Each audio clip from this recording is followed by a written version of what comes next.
मेरे बच्चे, इस संदेश का चयन तुमने अपनी मर्जी से नहीं बल्कि मेरी इच्छा से किया है।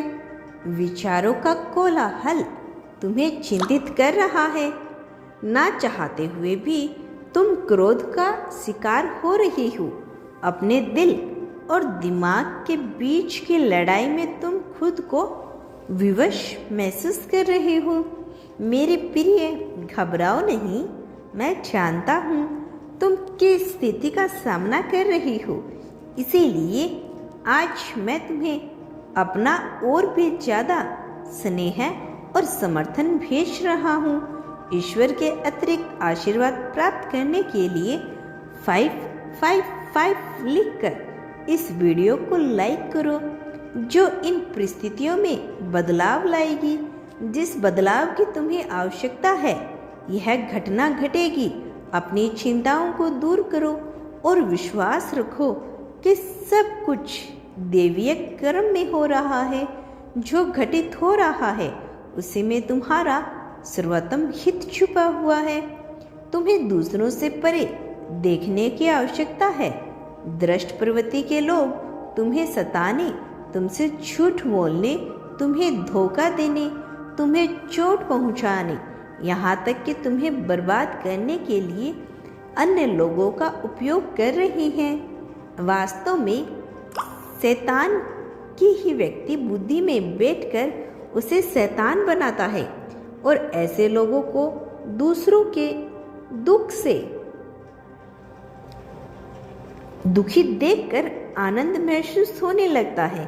जिस प्रकार दिव्य आत्माएं साधारण मानव के रूप में इस पृथ्वी पर विचरण करती है, ठीक उसी प्रकार शैतान मानव के रूप में भी इस धरती पर है।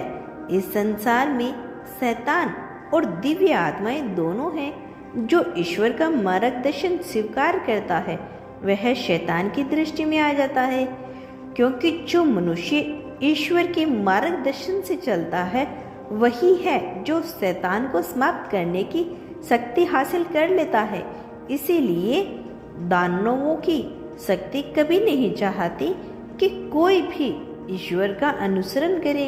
मेरे प्रिय, तुम इससे इतर अपनी ऊर्जा को ऊपर ले जाने का कार्य करो, अर्थात अपने पवित्र विचारों और संस्कारों से अपना ध्यान मूल आधार चक्र से आज्ञा चक्र तक लेकर जाओ। तुम उस प्रबल अलौकिक शक्ति को अपने भीतर अनुभव करो, जो ब्रह्मांड को जोड़ने वाली तरंग शक्तियाँ हैं। मैं चाहता हूँ कि तुम अच्छाई के रक्षक बनो, केवल अपने सुख की कामना ना करते हुए संपूर्ण संसार सुखी हो, ऐसी कामना मन में व्याप्त करो।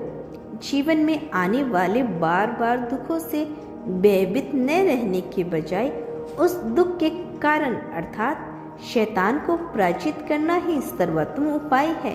क्या तुम्हें ईश्वर के मार्गदर्शन पर हो रही हैं मेरे बच्चे? यदि नहीं तो सुनो, तुम अब सही दिशा में आगे बढ़ रही हो और मैं तुम्हारा रक्षक सदैव तुम्हारे साथ हूँ। तुम्हारा चुनाव सही है। यह मत सोचो कि क्या मैंने सही जीवन साथी का चुनाव किया है या नहीं, क्या मैंने सही कार्य क्षेत्र का चुनाव किया है या नहीं, क्या मैं उन्नति की प्रगति के काबिल भी हूँ या नहीं। यह सभी विचार शैतानियाँ तुम्हें भ्रमित कर देने के लिए करता है। पर एक बात याद रखना, शैतान तुम्हारी बुद्धि की ही शक्ति को अपना हथियार बनाता है। इसीलिए तुम्हें उसे पराजित करना है और बार बार कहना है कि मैं अनंत शक्तियों के स्वामी परम पिता की संतान हूँ। मैं सदा ही सही मार्ग का अनुसरण करता हूँ। मैं विजय हूँ क्योंकि ईश्वर मेरे साथ है। जब तुम प्रतिदिन ईश्वर पर अपना विश्वास मजबूत करोगे और संकल्प शक्ति से अपने आत्मविश्वास में वृद्धि करोगे तो शैतान कांप उठेगा, भयभीत होने लगेगा। वह तुम्हें छोड़कर तुमसे दूर भागने का प्रयास करेगा, क्योंकि जो ईश्वर पर अटूट विश्वास और श्रद्धा रखते हैं उनके समक्ष शैतान अपनी चाल नहीं चल सकता मेरे बच्चे, मैं तुम्हारे मन में हो रही हर हलचल को महसूस करता हूँ, इसीलिए खुद को अकेला मानना अभी से ही छोड़ दो। जैसे ही यह संदेश तुम्हें प्राप्त हुआ, तुम्हारे सारे भय, विजय में सारी चिंताएं, प्रसन्नता में और सारी तकलीफ, सारे दर्द खुशियों में बदलने प्रारंभ हो जाएंगे। तुम जहाँ जहाँ पग धरोगे, धरते जाओगे, मैं वहाँ वहाँ तुम्हारे साथ चलता जाऊँगा। बस तुम मेरा हाथ पकड़ के रहना, क्योंकि जो एक बार मेरा हाथ थाम लेता है, मैं कभी भी उसका साथ नहीं छोड़ता।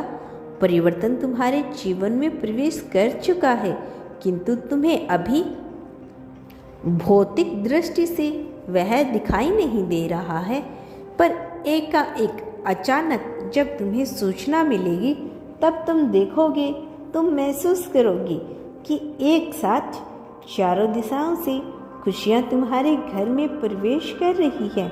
नए घर में प्रवेश, विवाह का समारोह है, छोटे बच्चे का जन्म, परीक्षा में सफलता, सब कुछ एक साथ घटित हो रहा है। तुम्हारे जीवन में मानो खुशियों की बरसात हो रही है। ईश्वर आकाश से आशीर्वाद की वर्षा नियंत्रण कर रही है। सब कुछ तुम्हारे लिए ही है, तुम्हें ही मिलेगा। इसीलिए अब निराशा छोड़ दो और जो कुछ परमात्मा कहते हैं वह सब मेरे लिए सर्वोत्तम होगा, ऐसे विचार के साथ अपना कर्म करो। फिर वही होगा जो तुम वास्तविकता में चाहते हो। और यदि तुम तैयार हो तो 111 अवश्य लिखो। आज परिस्थिति चाहे जो भी हो, मैं तुम्हें बाहर निकाल लूँगा। यह विश्वास अपने मन में बनाए रखो। समय बलवान होता है जो हर घाव को भर देता है, और तुम्हारे समय भी बदल रहा है। जब तुम्हें ऐसा प्रतीत हो रहा है कि यह करना असंभव है, तब ईश्वर का स्मरण करना, असंभव को संभव कर देना परमात्मा के बाहीं हाथ का खेल मात्र है। यदि तुम्हें अपने जीवन में असंभव को संभव करना है, तो परमात्मा का यह दिव्य संदेश अपने प्रियजनों के साथ अवश्य साझा करना, ताकि उनके जीवन को भी सही दिशा मिल सके। तुम साधारण मनुष्य नहीं हो, इपे तुम मेरे बच्चे हो। आवश्यकता पड़ने पर तुम मदद मांग सकते हो। मैं तुम्हें दिव्य देवदूतों के द्वारा सहायता प्रदान करूंगा। अपना विश्वास बनाए रखो। मैं तुम्हें हर तरह के नुकसान से बचा रहा हूँ। तुमने जो खोया है वह सब कुछ तुम्हें वापस मिलेगा। तुम्हारी बीमारी उपचार का रूप धारण करके तुम्हें फिर से शक्तिशाली बना देगी। तुम्हारे लिए मेरे प्रेम की कोई सीमा नहीं है। मैं हमेशा तुम्हें सहायता प्रदान करने और तुम्हारा सही मार्गदर्शन करने के लिए ही मौजूद हूँ। जल्द ही तुम्हें अपने जीवन में बड़े बड़े बदलाव को देखोगे, जो तुम्हें पुण्य शक्तिशाली व्यक्तित्व के रूप में स्थापित करने का कार्य करेंगे। जी, शीतल वायु अब तुम्हारी ओर बहने लगी है। यह विस्तार का समय प्रारंभ हो रहा है। अब तुम्हारे जीवन में एक नया स्तर प्रारंभ हो रहा है। अब तक तुम जिस भंवर में फंसे हुए थे, अब वह भंवर समाप्त होने को है, उसका रास्ता साफ होने को है। अब एक नए सुंदर अध्याय का उदय होगा। एक नया सुंदर अध्याय अब तुम्हारे जीवन में लिखा जाएगा। मानो कई दिनों के अंधकार के बाद सूर्य अपनी सतीश पर उभरा हो। जिस प्रकार से सूर्य के उदय होते ही वातावरण की सभी नकारात्मक शक्तियाँ समाप्त हो जाती है और सभी पशु पक्षी मानव प्राण शक्ति ग्रहण करने लगते हैं, ठीक उसी तरह से तुम्हारे जीवन में अब एक नया सवेरा होगा। अब एक नया दिन उजागर होगा मेरे प्रिय। इसीलिए इस संदेश को तुरंत सुनना। तुम्हें किसी भी हाल में इसे अनदेखा करने की भूल नहीं करनी है। अब मैं तुम्हें तुम्हारी उपलब्धियों से जुड़ी हुई बहुत महत्वपूर्ण बात बताने वाला हूँ। अब तुम इस अवधि में प्रवेश करने जा रही हो जहाँ तुम्हें स्वयं का बहुत तेजी से विस्तार करना होगा। ब्रह्मांड के मूल स्वरूप अर्थात विस्तार से तुम्हें सामंजस्य से बैठाना होगा। यह ब्रह्मांड अनंत काल से विस्तारित होता जा रहा है और यह अनंत काल तक ही विस्तारित होता रहेगा और इसी से सभी ऊर्जा चल हो जाती है।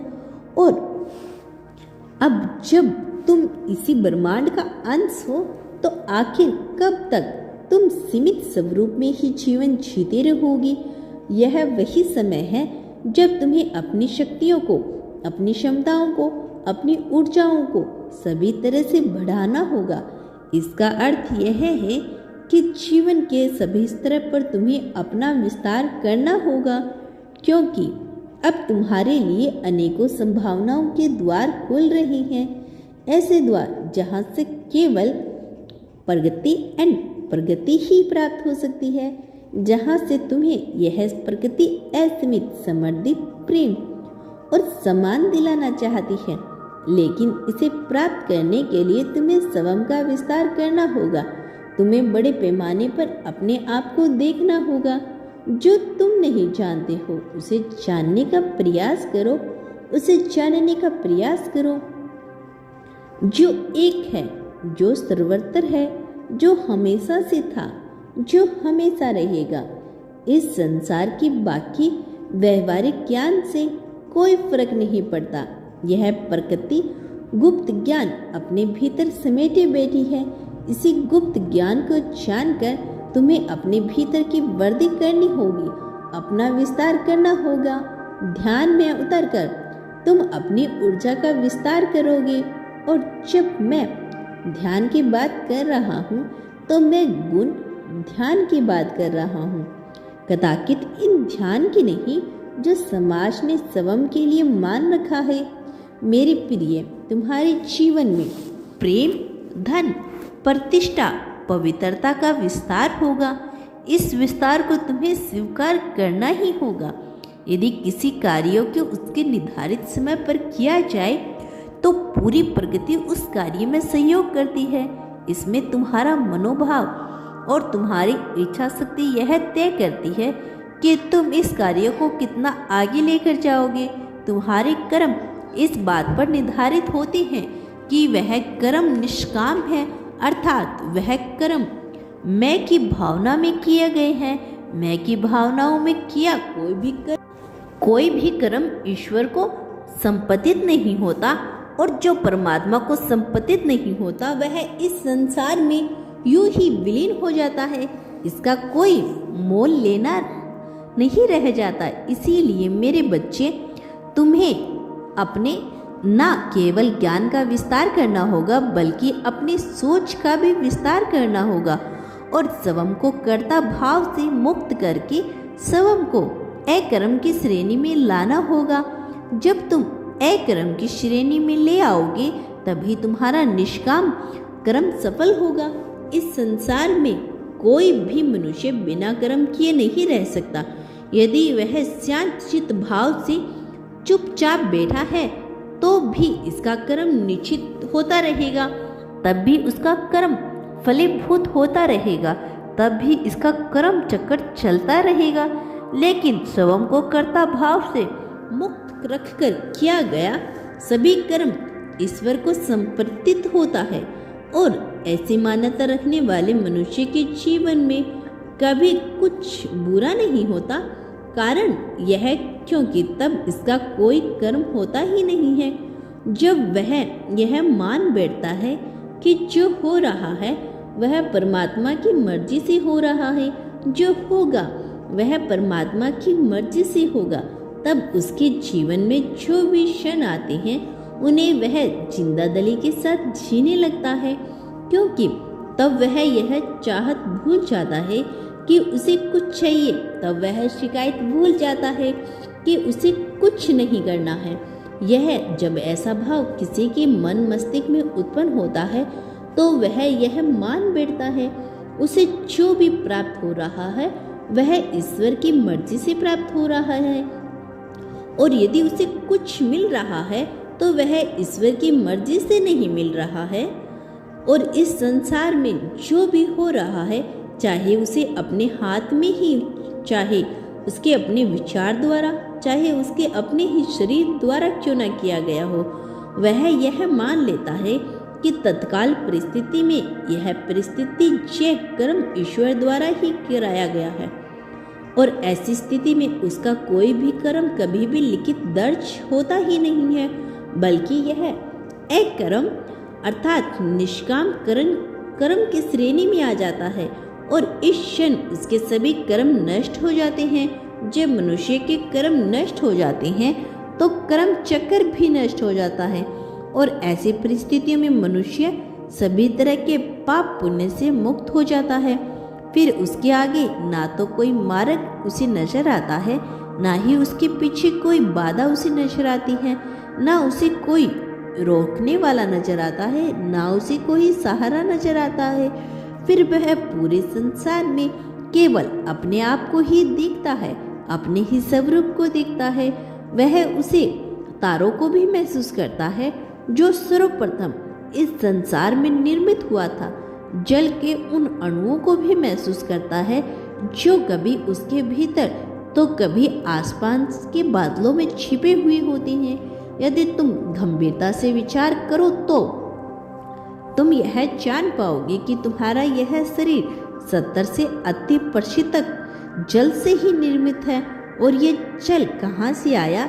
यह जल कभी भूमि में था, यही जल कभी फल सब्जियों में था, यही जल कभी समुद्र में था, तो यही जल कभी नदियों में था, यह जल नालियों में भी रहा, यही जल सूर्य द्वारा वापस में बादल भी बना, यही जल वर्षा भी बना, यही जल तुम्हारे भीतर भी गया। यह जल सदा से ही रहा है।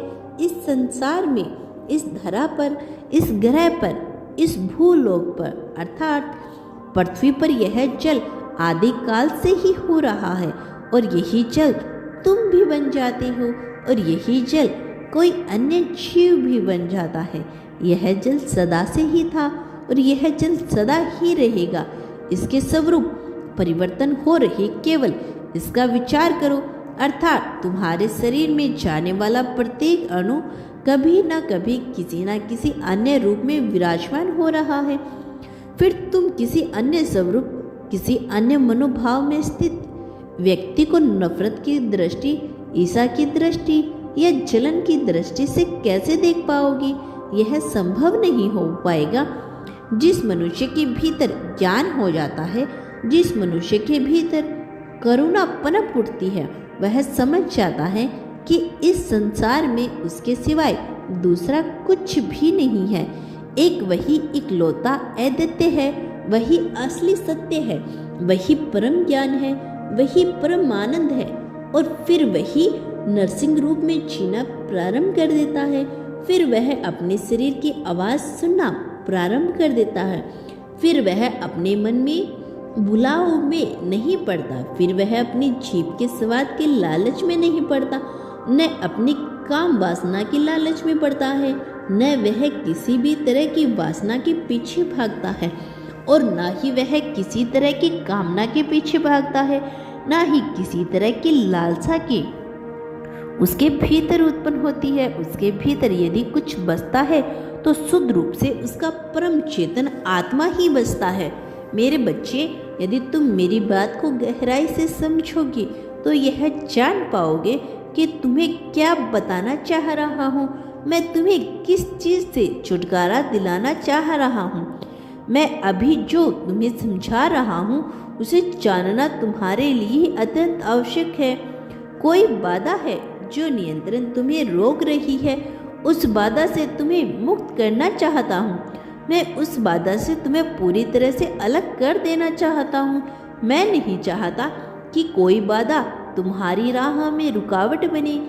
किसी में भी इतनी ताकत ना आ पाए कि वह तुम्हें हराने की साजिश रच पाए। मेरे प्रिय, मैं तुम्हें षड्यंत्र में फंसा हुआ नहीं देख सकता। मैंने तुम्हें आज़ाद उत्पन्न किया है। मैं नहीं चाहता तुम किसी दूसरे मनुष्य की गुलामी करते करते अपना जीवन बिता दो। मैं नहीं चाहता कि थोड़े से धन के लिए तुम्हें किसी और की चाटुकरता करनी पड़े। मैं यह भी नहीं चाहता कि अपना कार्य निकलवाने मात्र के लिए तुम जाओ और किसी और की तारीफों के बुल बांधो। जो तुम्हारे मन में नरसिंह बातें आए तुम केवल उसी तरह से अपना जीवन जियो। जो तुम्हारे शरीर कहे केवल उसकी बात सुनो। अपने मन के आवरण पर चढ़े हुए बादलों की बातों को ना सुनो। उन बातों को ना सुनो जो समाज ने तुम्हें सिखाया है। उन बातों को ना सुनो जो तुम्हारी मान्यताओं ने तुम्हें सिखाया है। मेरे बच्चे, मुझे पता है तुम अपने जीवन में बहुत सारी चीज़ों को लेकर चिंतित हो। तुम्हें कोई राह भी नजर नहीं आ रही जिससे कि तुम सही मार्ग पर निकल सको। लेकिन अब जब समय बदल रहा है और जब मैं समझ पा रहा हूँ तुम्हारे पास तुम्हारी समस्याओं का समाधान लेकर, तुम्हें अब तक जीवन में बहुत सारी मुश्किलों का सामना किया, तुम्हारा जीवन लगभग इस गुलामी ही की भांति हो गया जो सदा के दूसरों के अधीन रहकर काम करता है। और इसी वजह से तुम्हारे मन में बहुत सारी निराशा भी उत्पन्न हुई। इस वजह से तुम्हारा मन सदा ही विचलित होता रहता है। तुम्हारे भीतर जितना प्रेम बसा है वह अद्भुत है, लेकिन तुम्हें यह नहीं जान पाए इस प्रेम का उपयोग कहाँ और कब कैसे करना है। और इसी वजह से तुम एक बेहद मनुष्य होकर भी जीवन का आनंद नहीं उठा पाए। लेकिन मैं तुम्हारी जैसी दिव्य आत्मा को इस तरह से परेशान नहीं देख सकता, इसीलिए मैं तुम्हारे लिए विभिन्न प्रकार की योजना बना रहा हूँ। और अब समय आ गया है कि मैं तुम्हारे जीवन में जल्द आऊँगा, तुम्हें सही रास्ता दिखाने, तुम्हें सही मार्ग पे ले जाने के लिए। तुम्हारा कल्याण हो मेरे बच्चे। मैं जल्द लौटूंगा। मेरे आने वाले संदेश की प्रतीक्षा करना।